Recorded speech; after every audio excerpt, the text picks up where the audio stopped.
med Authentico Shark Paint. Thunder Sky heter den här. Grå, jättefin nyans. Och i den här videon tänkte jag visa lite hur stor skillnad det kan bli bara om man använder sig av pigmenterat vax. Så till de här möblerna så ska jag använda Authenticos vita kalkvax. Jättemjukt och jätteenkelt att jobba med.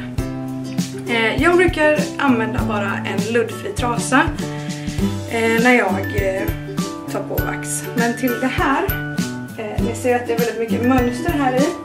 Då är det lättare om man har en pensel först och sen drar av med en trasa. Så det ska jag göra nu.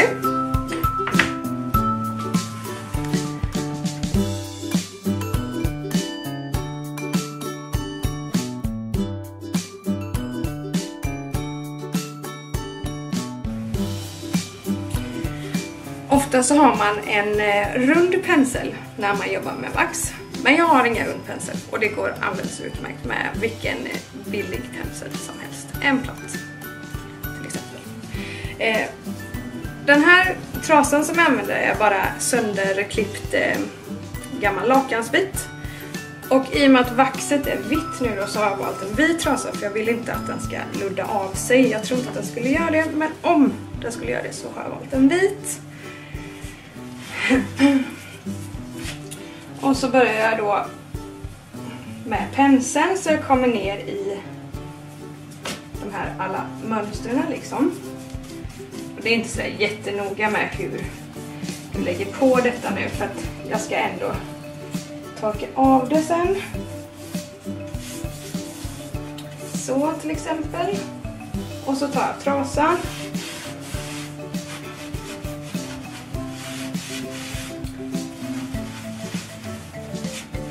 Det som är så fint med pigmenterat vax också, det är att det lägger sig alltid i mönstren så att det liksom framhäver utan att man behöver slipa fram några slipningar runt om.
Så då, det var hur jag lägger på när det är lite mönstrat. På plana ytor så är det lite enklare. Då brukar jag bara ta trasan och så doppar jag den rakt i burken. Så man har lite vax på. Och sen så är det bara att smeta ut det.